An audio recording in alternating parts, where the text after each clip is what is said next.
జీవితాలు మార్పు రాక, కుటుంబాలు మార్పు రాక, వారు బాధల పోక, వారు కష్టాల పోక, వారు అంటూ ఉంటారు 30 సంవత్సరాలు దేవుణ్ణి నమ్ముకున్నానండి, నా బతుకలుగా అయిపోయింది ఏంటి? దేవుడు స్తోత్రం, హల్లెలూయా. అంటే దేవుడు సమర్థవంతుడు కాదా? దేవుడు జీవితాన్ని మార్చలేడా? దేవుడు రోగాన్ని పోగొట్టలేడా? దేవుడు జబ్బును తొలగించలేడా? ఎండిపోయిన జీవితాన్ని దేవుడు మార్చలేడా? ఆయన ఏదైనా చేయగల సమర్థవంతుడు. ఎక్కడ లోపముంది?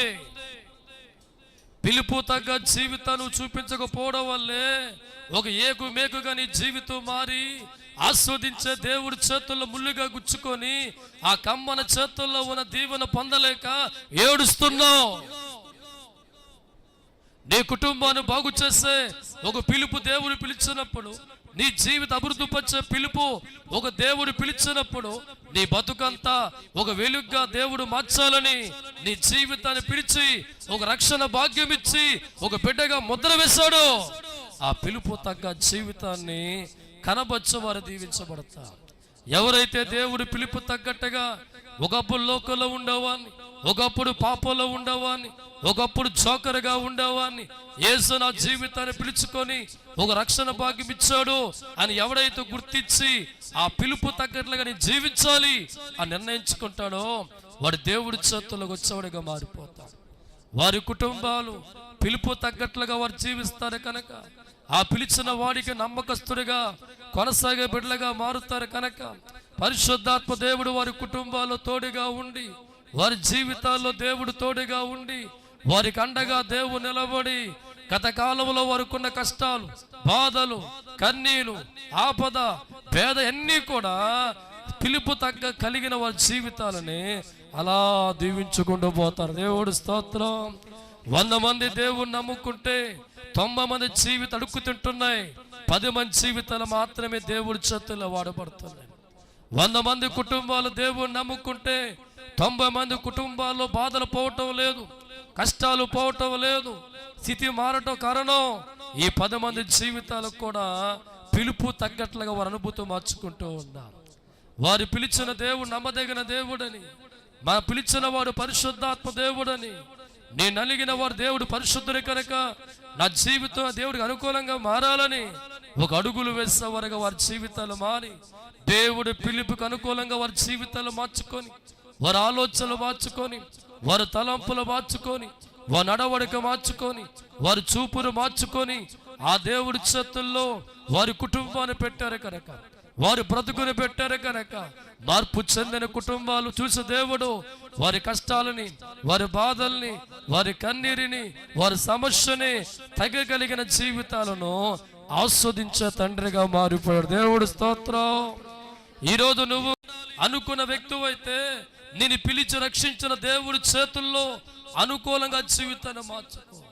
ఈరోజు నువ్వు పడుతున్న కష్టాలు, నువ్వు పడుతున్న బాధలు, నువ్వు పడుతున్న వేదన, నువ్వు పడుతున్న కన్నీరు, నువ్వు పడుతున్న శోధనలు వచ్చి ఒక విడుదల కోరుకునే ఒక బిడ్డవైతే నిన్ను ఏ దేవుడైతే పిలిచి ఒక రక్షణ భాగ్యం ఇచ్చాడో ఆయనకి అనుకూలముగా పిలుపుకు తగినట్లుగా నీ జీవితాన్ని మార్చి ఆయన చేతుల్లో పెట్టుకో. దేవుడు స్తోత్రం. అటువంటి వారి జీవితాలు తప్పక దేవుని బట్టి ఆస్వాదించబడతాయి. అటువంటి వారి కుటుంబాల్లో దేవుడు కొలువైన వాడిగా మార్చబడుతూ ఉంటాం. ఏది తక్కువ వారి జీవితంలో కాకుండా దేవుడు అందిస్తూ ఉంటాం.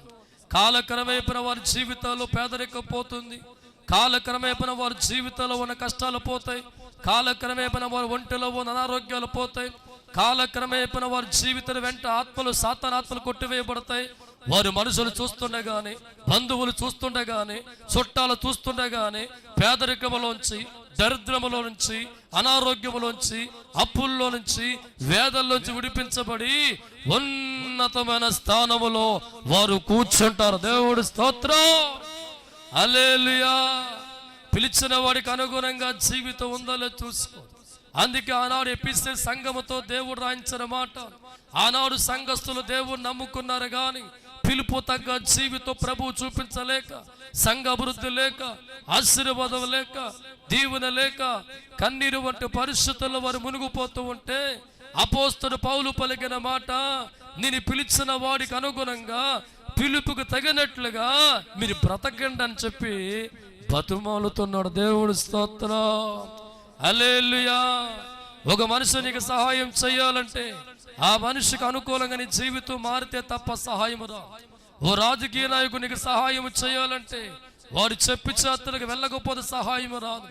ఒక అధికారికి సహాయం చేయాలంటే వాడు అడిగింది ఎవరికి సహాయం రాదు. అంటే మనిషి నీకు సహాయం చేయాలన్నా, రాజకీయ నాయకునికి సహాయం చేయాలన్నా, అధికారి నీకు సహాయం చేయాలన్నా వారికి అనుగుణంగా నువ్వు వాళ్ళు మార్చినప్పుడు, అనుకూలంగా నువ్వు మారినప్పుడే వారి హృదయాలు కరుగుతాయి, నీకు సహాయం చేస్తారు. దేవుడు స్తోత్రం. మరి సృష్టికర్త దేవుడు నీకు సహాయం చేయాలంటే, సర్వాధికారి తండ్రి నీకు సహాయం చేయాలంటే, నోటి మాటతో ప్రపంచాన్ని కలిగించిన దేవుడు నీకు సహాయం చేయాలంటే, ఏ దేవుడిని పిలిచాడో ఆయనకు అనుకూలంగా నీ జీవితం మారినప్పుడు, నీ ప్రవర్తన అనుకూలంగా ఆయనకు మారినప్పుడు, అలవాట్లు ఆయనకు అనుకూలంగా మారినప్పుడు, స్వభావం ఆయనకు అనుకూలంగా మారినప్పుడు, నిన్ను పిలిచిన వాడు నువ్వు ఎలా ఉండాలో ఊహించాడో ఆ రీతిగా నువ్వు మారి ఆయన చేతుల్లో పడినప్పుడు నువ్వు కోరినవన్నీ కూడా ఆ పరమయజమానిస్తాడు. కష్టాలు బాధలతో చచ్చవరుగా మారిపోతూ ఉన్నారు. 20 సంవత్సరాలు దేవుడు నమ్ముకున్న ఒక దమ్ముడి కార్యము చూని ఎంతో మంది ఉన్నాం. 20 సంవత్సరాలు దేవుడు నమ్ముకున్న సంతానంలోకి ఏడ్చవాళ్ళు చాలా మంది ఉన్నాం. 20 సంవత్సరాలు దేవుడు నమ్ముకున్న కళ్ళల్లో ఉన్న కన్నీరు పోగొట్టలేక చాలా మంది ఉన్నాం. 20 సంవత్సరాలు దేవుడు నమ్ముకున్న యజమానులు మార్పు లేక, బిడ్డల్లో మార్పు లేక, సంసారంలో ఆశీర్వాదం లేక ఏడ్చేవారు వందల్లో ఉన్నారు. ఓయ్, ఎందుకు ఈ స్థితి? నీ దేవుడు సమర్థవంతుడి కాదా? నీ దేవుడు శక్తివంతుడి కాదా? నీ దేవుడు బలమైన వాడు కాదా? నోటి మాటతో ప్రపంచాన్ని కలిగించే ఒక దమ్మున దేవుని కలిగి కూడా ఇంకా నువ్వు కన్నీళ్లతో, దరిద్రముతో, పేదరికతో ఏడుస్తున్నావు అంటే నీ పిలుపు తగ్గ జీవితాన్ని ఎక్కడో బ్రేక్ వేసావు.